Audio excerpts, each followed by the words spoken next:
So hi everyone, welcome back to my channel once again. I hope you all are doing well. सच में मेरा कोई motive नहीं है कि यूट्यूबर बनना, चाहे कुछ भी। मैं अपनी लाइफ में अच्छा कर रहा हूँ, ठीक है। बहुत बहुत अच्छा हूँ, मैं सुकून से हूँ। बट स्टिल एक मेरे में है कि हाँ, मेरी वजह से अगर किसी की हेल्प होती है। एंड मैं आप लोगों से सॉरी मांगना चाहूँगा कि मैं काफ़ी जो है आपके मैसेजेस के रिप्लाई नहीं कर पाता हूँ।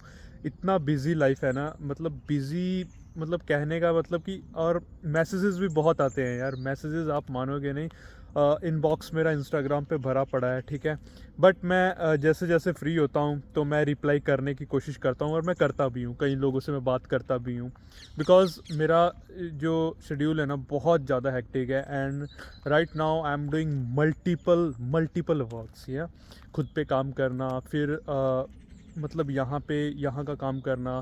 सो मैनी थिंग्स मैं अभी कर रहा हूँ, और धीरे धीरे मैं अभी छोड़ रहा हूँ, लेकिन कुछ टाइम लगेगा, ठीक है। सो दैट कि मैं नहीं कर पाता हूँ, ठीक है। और कोई भी नहीं, ऑब्वियसली कोई भी नहीं कर पाएगा। आज की हम इस वीडियो में बात करने वाले हैं कि एक बहुत बैड न्यूज़ है जो बच्चे, जो स्टूडेंट होप लेके आते थे यहाँ पे कि हाँ, हम जाएंगे और स्विच करवा लेंगे वीज़ा को, वर्क परमिट पे स्विच करवा लेंगे।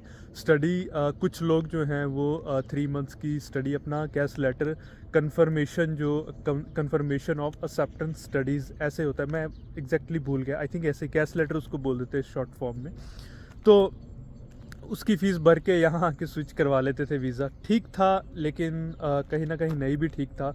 वो अगर स्टडी पर्पस के माध्यम से देखें, उसके थ्रू देखें, तो अगर हम जो एसओपी लिखते हैं, अपनी स्टेटमेंट ऑफ पर्पस जो लिखते हैं अपना, उसमें लिखते हैं कि हम वहाँ पे जाएंगे, किसी भी कंट्री में, यूके जाओ, कनाडा जाओ, ऑस्ट्रेलिया जाओ, न्यूजीलैंड जाओ, कहीं पे भी जाओ, वहाँ पे हम जो लिखते हैं, कैश लेटर पे लिखते हैं कि सॉरी, एसओपी पे हम लिखते हैं स्टेटमेंट ऑफ पर्पस पे कि हम वहाँ जाएंगे, अपना स्टडी कंप्लीट करेंगे, फर्दर हम अपनी स्टडी जो हमने कंप्लीट किया है वहाँ पे हम जॉब देखेंगे। अगर जॉब मिली अच्छी, हम वहाँ पे सेटल हुए, ठीक है। अदरवाइज़ हम बैक टू कंट्री आ जाएंगे। बट 90% केसेस में ऐसा नहीं होता है। 90 to 95% केसेस में लोग सेटल होने ही आते हैं। इतना बड़ा अमाउंट स्पेंड करते हैं, 15 से 20 लाख रुपए हम स्पेंड करते हैं, 25-30 लाख रुपए तक लग जाते हैं।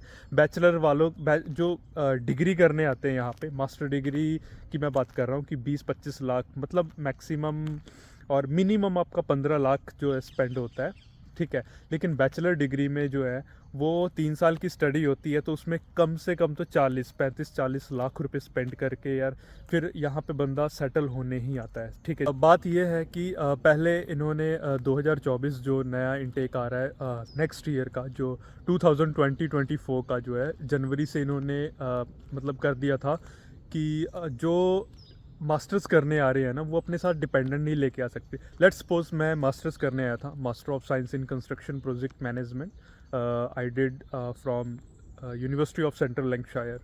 तो जब मैं आया था तो मैं अपने साथ जो है स्पाउस, मैं एग्जांपल दे रहा हूँ, स्पाउस लेके आ सकता था। मतलब मैं अपने स्पाउस को, अगर कोई भी आता है, लेट्स सपोज मैं अपनी एग्जांपल ले रहा हूँ कि मैं अपनी अगर मैं मेरी मैरिज हुई होती, तो मैं अपने जो स्पाउस को है, वाइफ को, उनको मैं लेके आ सकता था। बट अब क्या कर रहे हैं ये, कि इन्होंने रूल निकाल दिया है, मतलब ऑफिशियल निकाल दिया कि अब स्पाउस जो है वो नहीं आ पाएगा यहाँ पे, ठीक है जी। तो स्पाउस नहीं आ पाएगा, ये ठीक था। लेकिन सेकंड, अभी 2-3 दिन पहले जो है वो निकाला है रूल कि जो यहाँ पे स्टडी कर रहे थे, ड्यूरिंग स्टडी अगर कोई किसी को स्पॉन्सर करता है, लाइक कहीं पे आप पार्ट टाइम जॉब कर रहे हो, as a student part time job कर रहे हो, और आपका जो एम्प्लॉयर है उसको आपका वर्क पसंद है, या आप स्किलफुल हो गए हो, आप उसका सारा काम संभाल रहे हो, ठीक है। अगर वो एम्प्लॉयर, और खुद आप अगर स्टडी छोड़ के, अगर आपको स्पॉन्सरशिप दे देता है वो, तो आप स्टडी छोड़ के आप स्पॉन्सर उससे ले सकते थे, ठीक है। लेकिन अब विदाउट स्टडी जो है वो आप स्पॉन्सर नहीं ले सकते। यहाँ पे आपको जो है, जो आप करने आ रहे हो, आप एमबीए करने आ रहे हो, एमएससी करने आ रहे हो, structural engineering, civil engineering, bachelor करने आ रहे हो, मतलब डजेंट मैटर आप क्या करने आ रहे हो, आप स्टडी के पर्पस पे आ रहे हो, तो आप विदाउट स्टडी कंप्लीट किए हुए आप जो है स्पॉन्सरशिप जो है वो नहीं ले सकते। अगर आपने ऐसा किया तो आप पे लीगली कुछ एक्शन आएगा। पहली बात तो अब सब अवेयर हो गया, क्योंकि यहाँ के जो रूल है स्ट्रिक्ट बहुत है। सब जो है एम्प्लॉयर जो है वो स्ट्रिक्ट हो गए हैं कि हाँ, हमने नहीं करना है। लेकिन अभी कुछ टाइम के लिए हो रहे हैं, अभी आई थिंक सितंबर या अक्टूबर तक होंगे। लेकिन ये मतलब हो गया है, ऑफिशियल हो गया कि आप नहीं करवा सकते, तो ये बहुत बैड न्यूज़ है। जो लोग अफोर्ड नहीं कर पाते स्टडी के लिए, मतलब यहाँ थोड़ी कम फीस भर के, यानी कि 30% या 50% जो भर के आते हैं, वो सोचते हैं कि 50% हम नहीं दे के हम अपना जो स्पॉन्सरशिप जो है वो स्विच करवा लेंगे, मतलब स्पॉन्सरशिप ले लेंगे हम, जो भी खर्चा आएगा, है ना।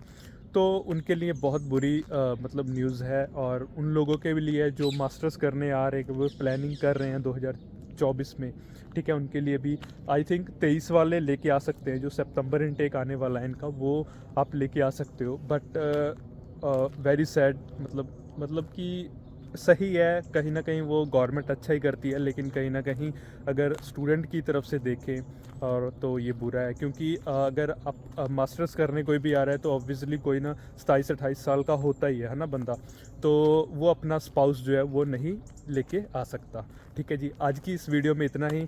और जिन्होंने चैनल सब्सक्राइब नहीं किया है, please do subscribe this channel. And काफ़ी सारे लोग जो हैं वीडियो आके देखते हैं लेकिन वो सब्सक्राइब नहीं करते, तो I humbly request all of you कि please do subscribe this channel. And आगे काफ़ी सारे कंटेंट आने वाले हैं। मेरे पास टाइम नहीं होता है, लेकिन बहुत कुछ सोच के रखा हुआ है। जैसे जैसे टाइम मिलेगा वैसे वैसे मैं जो है कंटेंट क्रिएट करता जाऊंगा, और आगे बहुत कुछ है, trust me. So please do subscribe this channel. See you in the next video. Thank you guys.